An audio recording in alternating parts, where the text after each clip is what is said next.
this Avirah led to another Avirah. This sin led to another sin, and Am Yisrael continued to complain now, and which will, from the next segment, we'll actually see what was really the root of the first complaint. Who are the complainers? Was it everybody?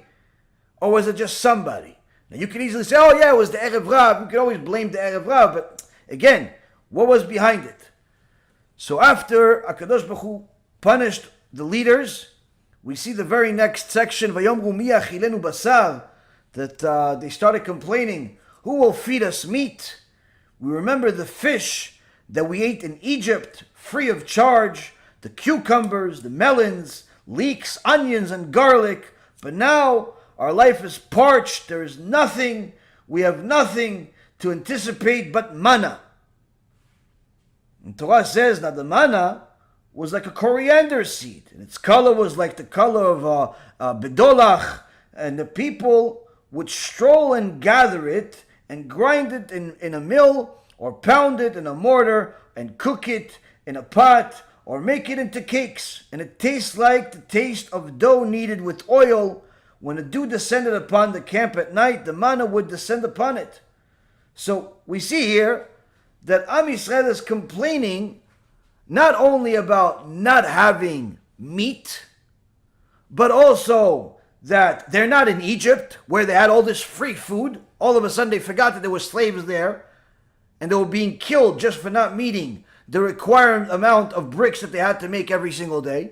And if they weren't killed, their children were killed and replaced instead of the brick. Anytime a person did not meet the quota of making a certain brick, the Egyptians would simply take one of his babies and put it instead of the brick. Hashem Yishmor. But instead of crying about Egypt, crying about the Holocaust, they're crying about not being there. It's like somebody says, I missed the Holocaust. It's the most ridiculous thing in the world. Oh, they used to feed me so much in the Holocaust. What are you talking about? Yeah, it was all free food. What free food? People were dying everywhere. But this is what they're complaining.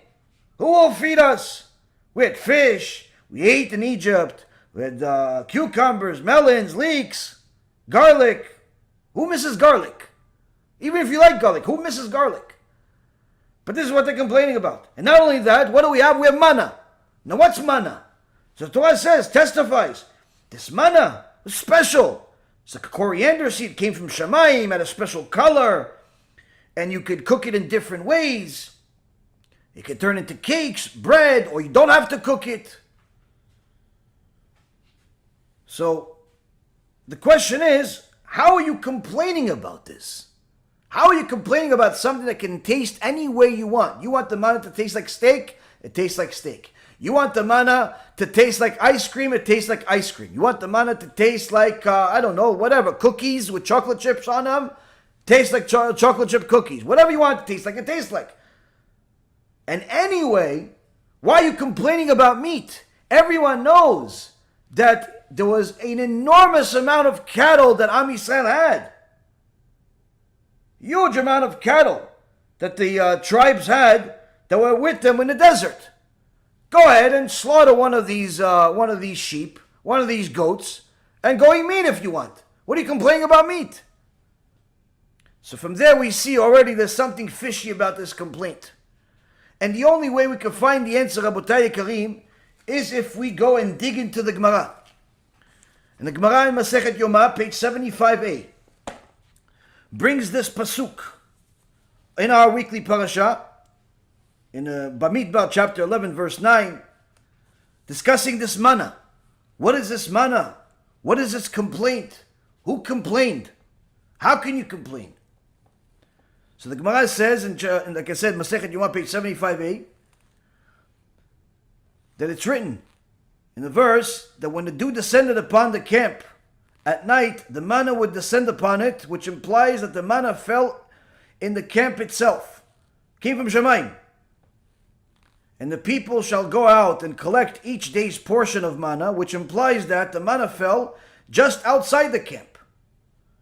And then it says in another place, and the people would roam and collect it, which implies that they had to wander far away from the camp to find the manna. So there's three different descriptions of where this manna was. In our weekly parasha, it says, Satu ha'am velaktu. The people would stroll and gather, meaning the people would roam around and gather it. Didn't say that the manna fell directly for them.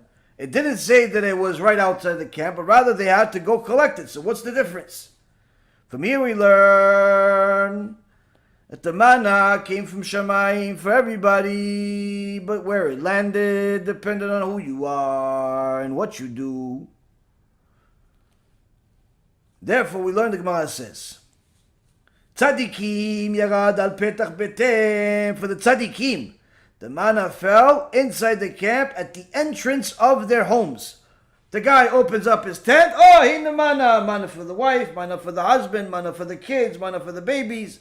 Ishtabach shimo. Oh, manna. What do you want yours to be? Ice cream. Okay, here's ice cream. What do you want yours to be? Eggs with chicken and some cheese. And that's kosher because it's from Shamayim. Okay, here you go. What do you want? I want bagel cream cheese. Here you go. Everybody gets whatever they want. Ishtabach shimo. That's tzadikim. That's tzadikim. Now, for the average people, the manna fell just outside the camp. Just outside the camp. Hence, they went out of the camp and collected their portion. People that were not exactly tzaddikim, they weren't Reshaim, but they were not tzaddikim. They had to go and, oh, the manna is right over there, right over that hill, right around the corner over there. That's yours, has your name on it. Everything is there for you, for the family, everybody. Shtabach shimo. Okay, beseder. Little embarrassing because everybody says, oh, he's not a tzaddik, but he's not a rasha. Why? Because he's not going far. It's still in the camp. It's still in the camp. It's not far away. Okay. But for the Reshaim, the manna fell at a great distance from the camp, and they had to go strolling and roaming far away to find their manna. They had to go find it. And not only that, it says here that the manna fell, and it also says that the manna was different things. You had to cook it, you had to grind it, it was cakes, it was ready. What was it? And was it a cake? Was it something? What was it? So the Gemara answers, and it's written, and they ground it in a mill, which implies that the manna fell totally unprocessed and required even grinding. How is it? How do we reconcile this conflict over here? So the Gemara says, we have to say that the manna was given in correspondence to the three different groups of people. For the tzaddikim, the manna fell in the form of bread, perfectly ready, hot, and tastes like whatever you want. You didn't have to do anything. You didn't have to do anything. As miraculous as we imagine it, it was even more than that. So much so that the same Gemara says that the manna was consumed into the blood, meaning you didn't have to go to the bathroom for 40 years. No one had to go to the bathroom. The manna would go into the blood system, 100% turn into blood. So this manna tasted however you wanted. You didn't have to do anything at all. If you are tzaddik. For the benunim, for the average people, the manna fell as a round cake. That's what we talked about in this week's parasha, cakes. But then it also says that they also had to grind it. So what does this grind it? That's for the Reshaim. Those that had to go a few miles away to go find their manna and embarrass themselves because everyone knows, oh, that's the Rasha, that's the thief, that's the heretic, that's the Erev Rav. You didn't have to guess. You saw whoever went over outside of the camp, that's the Reshaim. Came back with the manna. Oh, where'd you go? Where'd you go? Rasha. Why don't you do tshuva? Maybe you won't have to walk 5 miles to go eat every day. Those people, not only they had to go walk, but their manna came down as kernels, and they had to cook it. They had to cook it. Ishtabach shimo. So the manna was in essence a tool for HaKadosh Baruch Hu to help Am Yisrael know where their status is, what he thinks of their actions, and even more so, to encourage them to do tshuva. So now we see, wait a minute, since there's three different groups of people, the righteous, the average, and the wicked, the righteous, why would they complain about the manna? The manna tastes like anything that they want. They don't have to cook, they don't have to clean, they don't have to do anything. And it'll arrive right at their door and it tastes however they want. The average also didn't have to toil so much to get it. The wicked, okay, I can see if they complain. But who complained here? What do we see in the parasha? Who are the complaints? Who's going to feed us meat? We used to have fish. We used to have onions and garlic, and we're in Egypt, and with this, who was it? This was the people that were the Reshaim, because it says here, V'aman kezera gadu, ve'ino kena b'dolach, satu am v'laktu. Who are the ones that did it? The wicked people that would stroll to go find the manna. Why they complain? Aside from the obvious that they had to go chase their manna, they didn't like the fact that Moshe Rabbeinu and the rest of the tzaddikim didn't have to go anywhere. The manna arrived at their door. They don't like to see the religious people that commit their lives to HaKadosh Baruch Hu succeed. They don't like to see the religious people have blessings. It bothers them. In fact, even the people that are trying to be religious, trying to do tshuva, it also bothers them. All of a sudden, they care about why you wear a kippah. When you wore a baseball hat, they never asked you a question. When you wore absolutely nothing in the street, they never asked you a question. When you brought some goy boyfriend or girlfriend to the house, nobody asked you a question of who you're going to marry and what you're going to marry. All of a sudden, you want to do tshuva, you want to marry a bat Israel, you want to marry an avrech, you want to do tshuva, you want to keep Shabbat, you want to cover your hair, you want to cover your body. All of a sudden, they're interested in your business. They're interested in your life. Why are you going to shul? Who died? Why are you wearing that clothes? It's hot.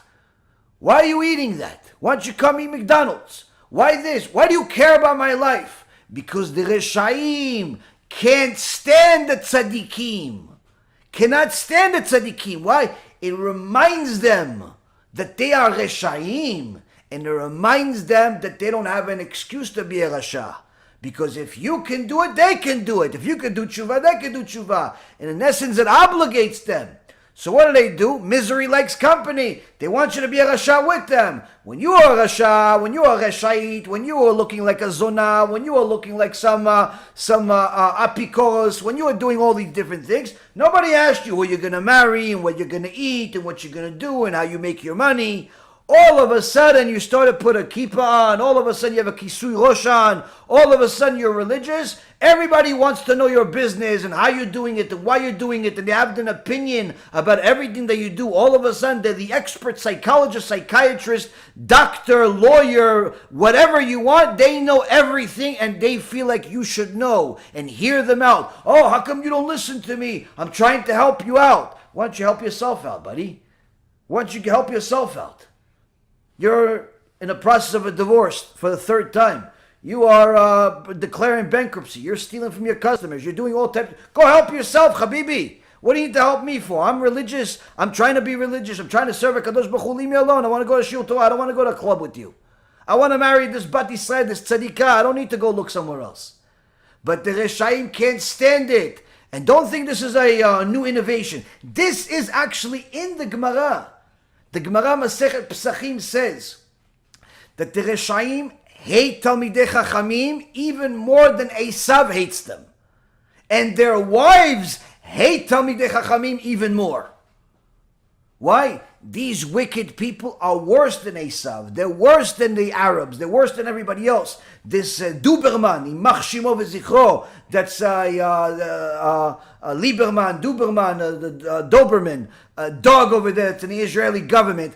How much hatred does he express towards the religious people? Says you should throw them into the garbage. If you would say such a thing about the Arabs, if any rabbi would ever say, go throw the Arab terrorists into the garbage, go throw the non-Jews into the garbage, literally they will put him in jail. But this Imach Shimo v'Zichro, this Doberman over there that's in the government and the rest of his clown friends, including the prime minister that's a kofer apikoros, and practically not a Jew even, and most likely not a Jew because they say that his mom converted with the fake conversion.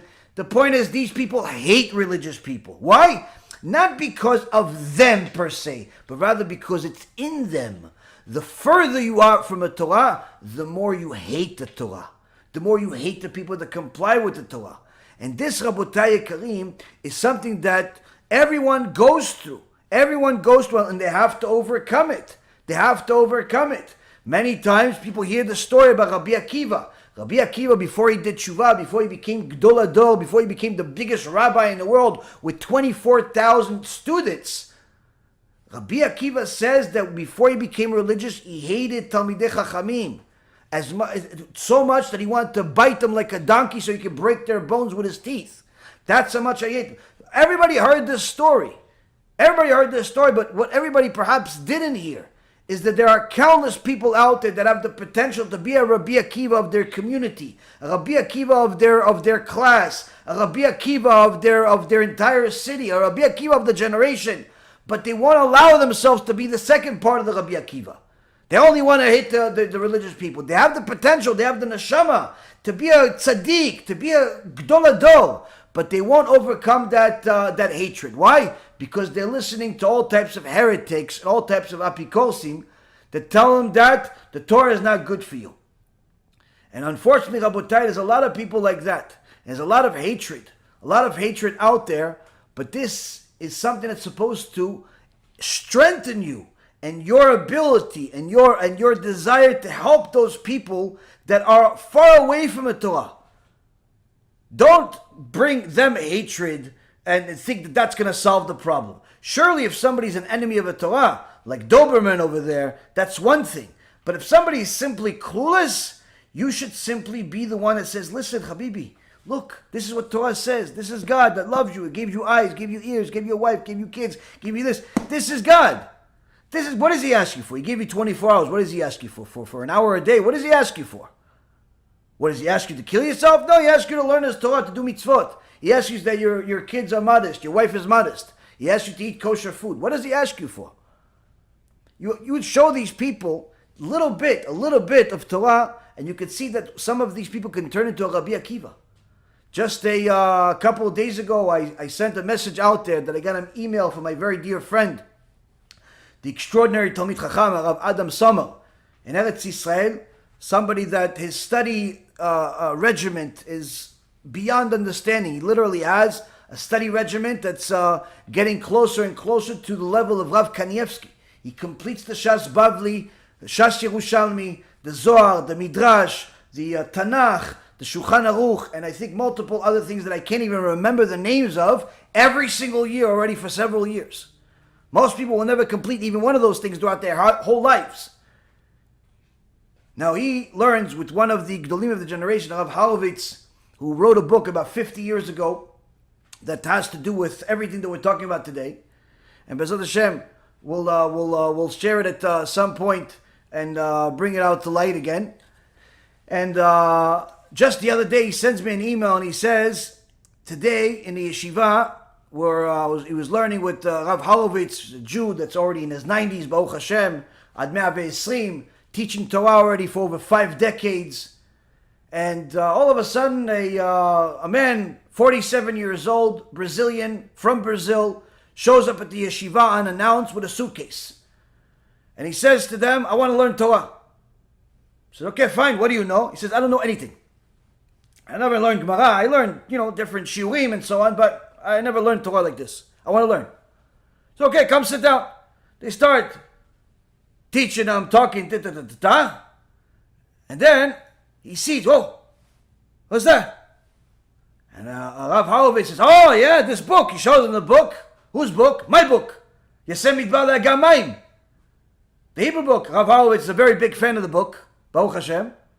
And he says he's looking forward for me to print it in English. So we have it also for the English-speaking public, Baruch Hashem. And not for him, but for others, obviously. He loves the book, and he has my books in his yeshiva, standing out over there for anybody that wants to read them. So this young man, 47 years old, says, that's him. That's why I'm here. I ask him, what do you mean that's why you're here? He says, I was married to a Goya in Brazil. I was married to a non-Jewish woman in Brazil. I started watching his shiurim. I realized my problem. I tried convincing my wife to convert to Judaism for a whole year. She didn't want to convert. After enough shiurim, that's it, finished. I just divorced her. I left Brazil. I'm here in Israel because I want to learn Torah. I want to do tshuva. Because of him. Because of that rabbi that's on that picture of that book. Rav Horovitz was so happy about this and started talking about how great the book is and how great our teachings are, Baruch Hashem. And my own very dear friend, Rav Adam Summers, that is his Talmid, that watched all of this, says one of my proudest moments was studying with one of your students in Eretz Yisrael for 2 hours. And we made a commitment to study with them every day from 4 to 6. With Rav Howitz, Adam Summers, Rabbi Adam Summers, and his Bachur, 47 years old from Brazil, who left the Goya and joined the Torah. Yishtabach Shemo La'ad. Ma tov li Toratecha kol yayom sichati. How great is your Torah, Kadosh Baruch Hu. All day it's my conversation. All day I talk about your Torah. And the fruits are everywhere. They're in Brazil, they're in America, they're in Australia, they're in Eretz Yisrael. Yishtabach Shemo La'ad. So now a person that has Torah, has fruits, has good, is trying to be as righteous as possible, he has the man showing up right in his camp. He's not complaining. Who's complaining? The Reshaim that can't stand the tzaddikim. Why? Oh, wait, you don't have to walk to get your food? No. Yeah, but I'm going to walk. Why don't you come with me? I don't need to walk. I want to eat. It's hot. I just got this. The manna just arrived. I want to feed my family. Yeah, but I'm going to go by myself. No, there's a bunch of other Reshaim that go with you over there. You want to be a Rasha? Go. You want to be a tzaddik? Then you do tshuva. Kadosh Baruch Hu will bring the manna right to your house. And the Rasha rather stay a Rasha sometimes. Rather stay a Doberman. Rather stay a Kofer. Rather stay a wicked, ugly person that's against the Torah. Why? Because he's addicted to his sins.